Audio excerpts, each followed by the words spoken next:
It's Jonathan Herps again, founder and CEO of Scale Up Growth Partners. Welcome to our Stories of Scaling Up series, where we'll be chatting with owners, managing directors, founders, and business leaders of scaling companies. It centers around their entrepreneurial journey so far and their aspirations for their companies. Just today, we're speaking to Eric Fu, who's managing director of Aimwell. Eric, welcome to Stories of Scaling Up. Thank you very much. Thank you for giving me the opportunity to be interviewed.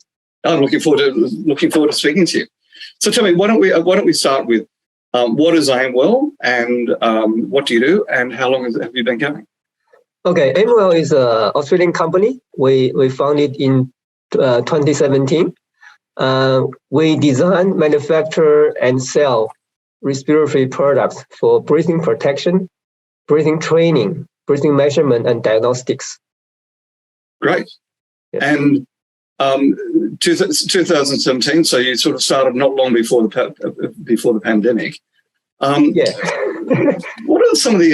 How did the pandemic affect you, your business? And have there been any actions that you've taken that will stay with your business going forward? Okay, the pandemic actually slowed down some of our development project before that. So it slowed down in terms of ordering because the worldwide chip shortages affected by the pandemic. Yeah, but another positive side from the pandemic is we started a new project and designed a new medical respirator for people using against COVID or protection from COVID-19. So that's a good side of the pandemic. Right. Yeah, we think it would be a very good product for going forward. Even the pandemic sort of terminate next year, it will be still useful for the long run for many people, we think. Okay. Well, if it's any help to you, I was listening to Dr. Fauci being interviewed just about half an hour ago. Dr. Fauci, who of course is the chief medical advisor to the president of the US, he was saying COVID's never going away. It's just something we're going to live with and have to get used to. That's so where is your market? I mean, who would be your customer, your core customer? Okay, so because we have a different area in our sort of whole portfolio in our products, so we cover protection and breathing training and breathing measurements. So we have a different sort of customer for each categories. So in terms of respiratory protection, our customer could be corporates, the large enterprise for OHSS protection. Right, so like industrial respirator protecting for people on the work side with a lot of dust. Yeah, so that's our ideal customers. And for the healthcare protection, obviously is hospital and healthcare workers, things like that. Even consumers for some situation like if you're doing workout in the gym, you need to wear something to protect yourself in this kind of situation. But the surgical mask is not going to protect you. An N95 mask is not good enough because if you're thinking you have a threat, you have doing high intensity training, it can't work very long. It's not comfortable. Okay. And our respirator can do that. So that's so this is different category. So, okay, you got me fascinated by that last comment. I mean, how big are these things? How big are these things? Yeah, it's just wear around your head in a more in a wearable fashion. So we need to make it sure it can wear. So I can give you an example of our breathing training device. Yeah. Again. Please. Picture paints 1,000 words. Yeah, I think so. So this is our this is our mask. That's hard. It's hard to see with the blurred background. If you put it on your face, we'll be able to see. Okay. So I'll put it in there. Easier.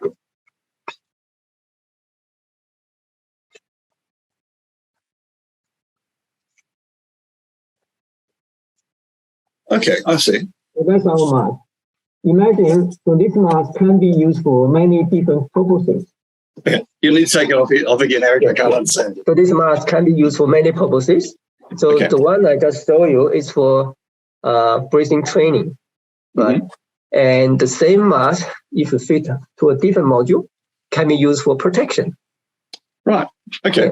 And I was thinking about some large machine like a CPAP machine or larger. Yeah. We design it to make it wearable. Fabulous. Yeah. Fabulous. So going forward, so the pandemic, you developed a new product.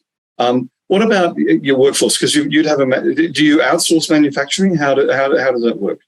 Okay, we have our own manufacturing. We base that in China. Okay.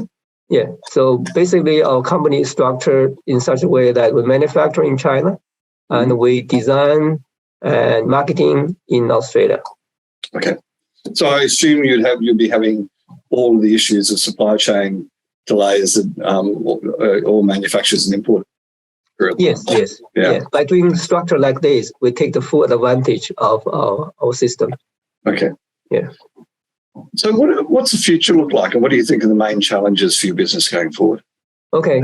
The future looks very bright to us, but although there's a lot of challenges, because we are very small now, and we could ramp up pretty quickly if our new product are well received.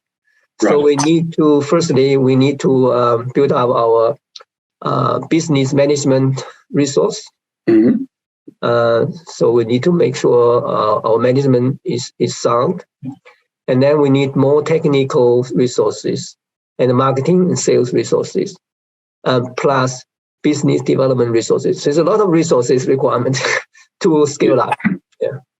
I mean, look at all scale ups. The key challenge in my experience is all about people. Yeah, and you need to find the right people. Otherwise, it may slow you down or make things even worse. Right? Exactly right. Yeah. So, as a business owner, what do you think has been the biggest learning since becoming a business owner? Okay, I think we just have to do things step by step, and you how do we say? So we need constantly learning. And also we need to face difficulty with grittiness. With grittiness. Yep. Yeah. So don't give up and just hang in there when you meet difficulty. Yeah. Because a lot of difficulty there. You constantly have difficulties as a startup, and you just need to hang in there and stick to it. Yeah. That's one of the key comments I've been getting across the board is about persistence. And that, as you say, Yeah, another one is that there's no shortcuts in developing business. So you want to say you want a shortcut, it may come back to bite you. So you just still have to do step by step and do things properly. Okay. Yeah, very good point. So tell me, when I say the word successful, who's the first person that pops to your mind, and why do you think they're successful? I would think Elon Musk. All right. He's impressive from what my concern, and he done a lot of things people think is impossible, and he did it, and I really admire his ability to do that. Yeah. No, he's an extraordinary brain. I agree with you. Yeah. And do you read or listen to podcasts? Are there any books, podcasts, or biographies that you'd recommend? I don't read a lot, but I read some. So one of the book I like to read is the book called Traction. Oh yeah. By Gabriel Weinberg and Justin Morris. Yep. And he's give you as a startup, how do you what's the way or mechanism to get traction as soon as possible? Yeah. So that traction is a key as a startup. Find customers.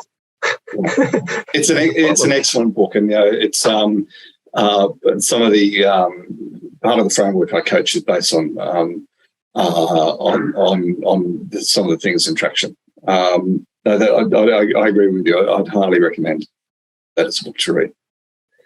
Yeah. Thank you. So, any last piece of advice or parting words you'd like to give to aspiring CEOs or CEOs out there? Yeah, as I said earlier, I think still a constant learning and face difficulty with greediness. So that's the thing I like to recommend. Yeah. Perfect. No, look, I totally agree. I totally agree with you. So listen, Eric, thank you so much for participating. I've really enjoyed our chat. Yeah, my pleasure. Yeah. Thank you very much. It's fascinating. Every time I do these, something different pops out of value, and so I really appreciate it. Thank you so much. Great, thank you. Okay. That was great. Oh, cool. Yeah, well done. Well done. What a fascinating business. Yeah, we are quite more optimistic about the outcome of our company. Yeah, but still early days. We just need to go step by step. Yeah. Well, I mean, in many ways with COVID, it's fabulous timing, isn't it? Yeah, it's a challenge for everybody, but it also probably opportunity may come from there. Well, I would think so. Yeah, to us, because we're working in the respiratory area, and with COVID, people are pay more attention to respiratory issues, and that's what we are doing. So we feel probably it's good for us. Look, I think you're probably right. I actually have sleep apnea, so when you start talking about respiratory and everything else, that's why I was thinking about the concept of the big box, type thing. Do you using CPAP? Yeah, I do. You do CPAP? Yeah. So, but it's a huge potential market for you. Yeah. Maybe something we will do in our product in the future. Maybe can help you as well. Yeah, let me know, please. Yeah, because there is anything that doesn't mean I've got to be attached to a tube. Yeah, it's possible, but I'm not 100% sure because I'm not a doctor. But the knowledge we have acquired is a sleeping pattern may cause you to have sleep apnea in sleep. Okay. Yeah. So basically, if you overbreathe during the day, you are likely to overbreathe at night. That overbreathing may cause you have a sleep apnea. Well, there you go. Yeah. Please put me on your list. Yeah, I will. Yeah, I will. Yeah, no, definitely. Essentially, you have to learn or improve your breathing pattern. Right. Normalize your breathing, because most of us have a chronic hyperventilation. That's not good for our health overall. Even if you don't have a sleep apnea, it's not good for your health. It could cause cancer. It could cause asthma. It has heart disease. Many chronic diseases because hyperventilation, chronic hyperventilation. Yeah. Okay. Well, definitely keep me on my list. On your list, and let me know. Hey, now listen. I promise you 15 minutes. So I'm a bit over. So the next steps are we'll send the video will go off for production. It takes about a week to turn around now, and then we'll schedule it. We're essentially posting one of these videos every day at the moment. It'll be posted to, as I said, my 10,000 odd LinkedIn in follows, Facebook. As a second round, we'll combine, we'll put you into the video into a newsletter with a bit of a description of you and the business.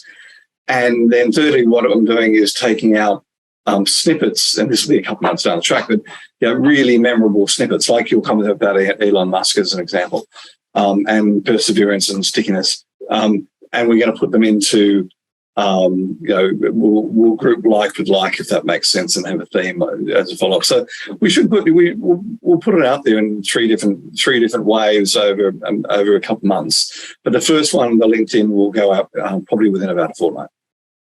That sounds really good. I really appreciate the learning you've given us, and I hope something comes out of it for you as well. Right. That sounds very good. We keep in touch. No, I'd love to. Thanks, Eric. Okay. Thank you. Okay. Take care. Okay. Bye. Okay. Bye.